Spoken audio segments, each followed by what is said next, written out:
क्या कोई ऐसी विधि है, क्या कोई ऐसा तरीका है जिससे हमेशा खुश रहा जा सके? तो खुश रहने की कला। अभी कुछ दिन पहले एक प्रश्न आया था जिसमें एक छात्र ने पूछा है कि उसका बार बार सुसाइड करने का मन करता है, वह जीना नहीं चाहता है। पहले वह पढ़ाई में टॉप था, अच्छी स्टडी करता था, इंटेलिजेंट था, लेकिन 4 महीने पहले उनके पिताजी की कोविड में मृत्यु हो गई। तो अब सब कुछ अस्त व्यस्त हो गया है, उसका मन नहीं लगता है। स्टडी पर तो फोकस हो ही नहीं रहा, बल्कि पूरा दिन माइंड में अजीब अजीब से विचार चलते रहते हैं। चलिए मैं आपको एक ऐसी कला बताता हूँ, एक ऐसी विधि जो आपको हमेशा खुश रखेगी। अब ऐसा नहीं है कि आपके साथ में कोई परिस्थिति नहीं आएगी, बुरा वक्त नहीं आएगा। ये वक्त तो बदलता रहता है, कभी आपके लिए फेवर में होता है, कभी आपके लिए फेवर में नहीं होता है। सुख और दुख ये आपके मन की घटना होती है। वक्त को कुछ नहीं पता, वह अच्छा बुरा नहीं होता, वह आपके मन की दशा अच्छी या बुरी होती है। तो ऐसी सिचुएशन आपके पास में आएगी तो अवश्य, परंतु आप इसमें उलझ नहीं पाएंगे। सुख और दुख आपकी नासमझी से जन्म लेता है, और इस प्रकार की नासमझी आप बार बार करना चाहते हैं, यह आपको पसंद है। आप किसी भी चीज को पाकर खुश हो जाते हो, हालांकि इसमें खुश होने की कोई आवश्यकता नहीं है। और जब कोई चीज खो जाती है तब आप दुखी हो जाते हो, इसमें भी दुखी होने की कोई आवश्यकता नहीं है, क्योंकि यहाँ पर पाने और खोने जैसा कुछ भी नहीं है। ना तो आप किसी चीज को पा सकते हो और ना ही जीवन में कभी किसी चीज को खो सकते हो। आप इन सब से परे हो। असल में ये आपके मन के भीतर चल रहे विचार होते हैं। किसी चीज को पाना या खोना ये आपके मन की अवस्था होती है। जैसे आपकी महंगे फोन की इच्छा है, आप एक महंगा फोन चलाना चाहते हैं, इच्छा बहुत तीव्र है। आपको लगता है कि जब ये फोन आपको मिल जाएगा तब आप बहुत खुश होंगे। हालांकि फोन तो आपके पास में पहले से ही मौजूद है, परंतु आपको एप्पल का फोन चाहिए। 1 लाख रुपए या उससे भी ज्यादा की कीमत का फोन आपको खुशी दे सकता है, ये ऐसा आपको लगता है। वही फोन आपके फ्रेंड के पास में है, आपका फ्रेंड उस फोन को चलाने के लिए आपको देता है, आप उसे इस्तेमाल करते हो सकता है आप थोड़ा बहुत खुश हो सकते हो, परंतु उस फोन को चलाने के बाद आपको वो खुशी नहीं मिलेगी जब आप उस फोन को खरीदेंगे, जब वह खुद का फोन होगा। तो यहाँ खेल शुरू हुआ मेरे से। जब तक कोई चीज मेरी नहीं होती तब तक मुझे संतुष्टि नहीं मिलती, मुझे वो खुशी नहीं मिलती। जैसे ही उसे मैं प्राप्त कर लेता हूँ अपनी खुद की मेहनत से या खुद के पैसे से या किसी भी सोर्स से जहां मैं दावा कर सकूं ये मेरा है, तब आपको कुछ पल की खुशी मिल जाती है। लेकिन वही चीज आप अपने दोस्त के पास देखते हैं तब आपको खुशी नहीं मिलती, या किसी दूसरे व्यक्ति के पास देखते हैं, चीज वही है, वस्तु वही है, आप उसे देख सकते हैं और शायद इस्तेमाल भी कर सकते हैं, परंतु मन की भीतर की अवस्था यानी कि वो खुशी आपको नहीं मिलती। तो ये खुशी मेरे होने से होती है कि कोई चीज कोई वस्तु मेरी है, और ये मेरा अहंकार होता है, ये आपका ईगो है। लेकिन इन चीजों के मिलने के बाद भी जो आप चाहते हैं, आपका मन आपको कुछ देर के लिए तो सेटिस्फाई कर देता है, आपको खुश कर देता है, परंतु कुछ ही समय बाद वह ऊब जाता है, अब उसे कुछ दूसरी वस्तु चाहिए। तो यहाँ पर आपका कुछ भी नहीं है, यह आपके मन की दशा होती है। ना तो आप कुछ पा सकते हो और ना ही कुछ खो सकते हो। आप जिन चीजों को, जिन वस्तुओं को इस्तेमाल करते हो उनकी एक एक्सपायरी डेट होती है, वो एक दिन नष्ट हो जाएंगी। और कुछ ऐसी भी प्यारी चीजें होती हैं, खूबसूरत, जो आपसे पहले नष्ट नहीं होंगी, वह आपके बाद कहीं नष्ट होंगी, जिन्हें आप अपना कह सकते हो। आपकी कोई फेवरेट कार, जिस घर में आपका जन्म हुआ, जिससे आप इमोशनली बहुत भीतर से कनेक्ट हैं, आप अपने उस प्यारे से घर के लिए कोई भी कीमत दे सकते हैं, परंतु उसे छोड़ नहीं सकते। चलिए, उस घर से भी ज्यादा जो चीज आपसे कनेक्ट है वह आपके पेरेंट्स, आपके मम्मी पापा, आपके भाई बहन। आप इनसे बहुत प्यार करते हैं, वह भी आपसे बहुत प्यार करते हैं। कभी कभी आप एक दूसरे से नाराज भी हो जाते हैं, जो कि एक जिंदगी का हिस्सा है, परंतु जो चीज आपके जितना ज्यादा क्लोज होती है, जितनी ही आपकी अपनी होती है, जितना ही आपका उसमें मैं इन्वॉल्व होता है, तब तक आपको उसकी वैल्यू पता नहीं लगती।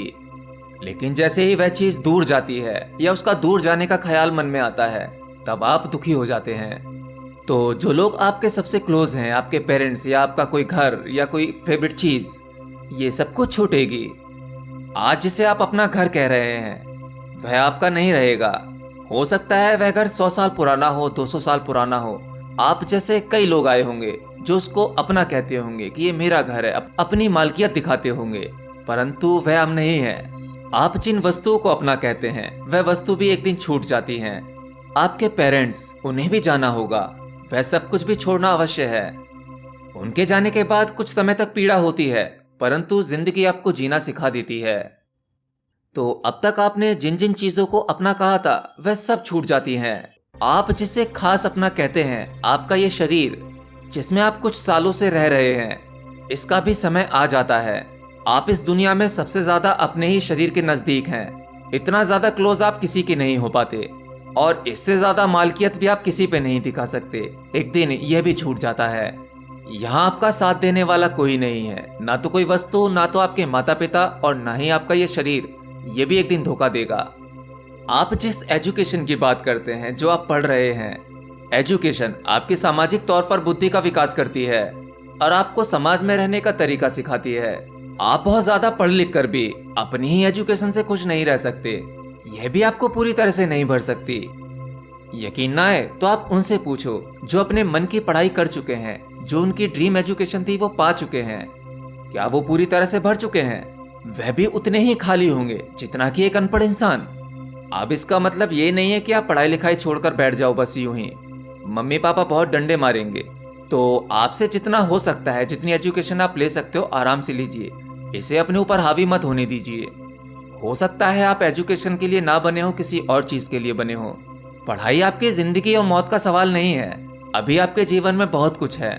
एजुकेशन तो बहुत छोटी सी चीज है, इसके पार की चीज है। एक ऐसी एजुकेशन है जो आपको सच में मनुष्य बनाती है, जो आपके जीने का आधार आपको देती है।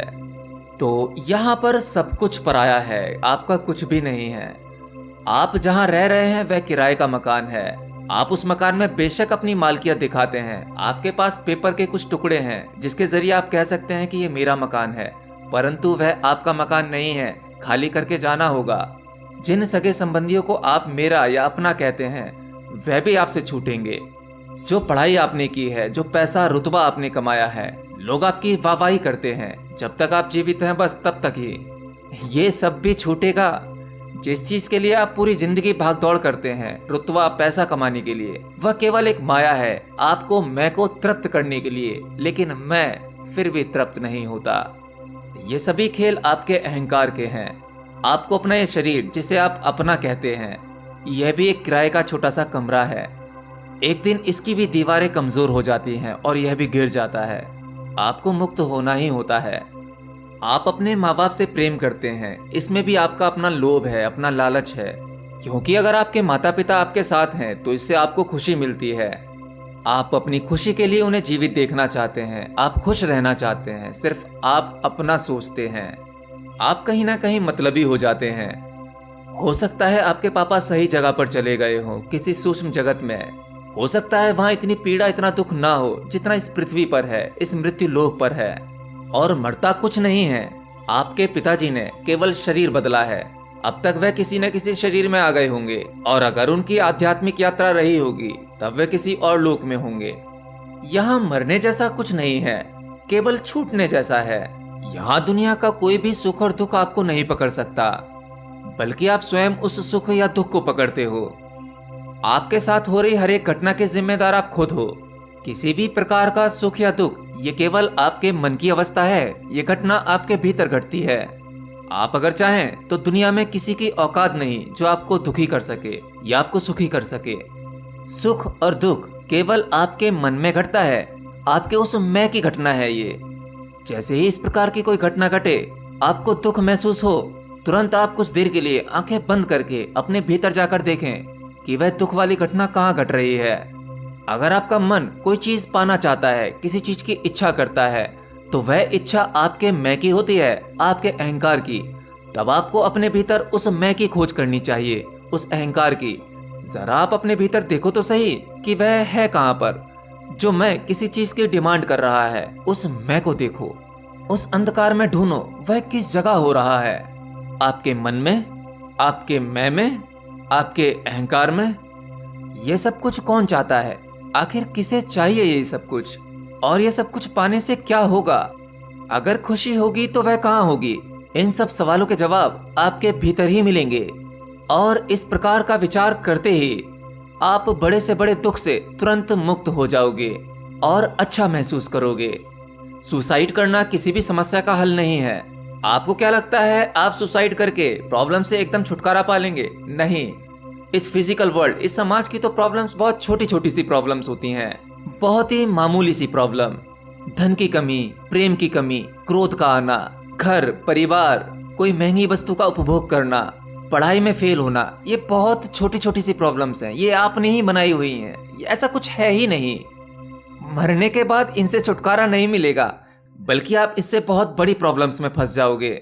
और आत्महत्या जैसा ख्याल केवल उन व्यक्तियों में आता है जो बहुत डरपोक टाइप के होते हैं, कमजोर होते हैं। अरे भाई, प्रॉब्लम्स वाली परिस्थितियां आपको मजबूत करने के लिए ही तो आती हैं। ये सभी परिस्थितियां ईश्वर आपको इसलिए देता है ताकि आप इसे झेल सकते हो और इनसे बहुत कुछ सीख सकते हो।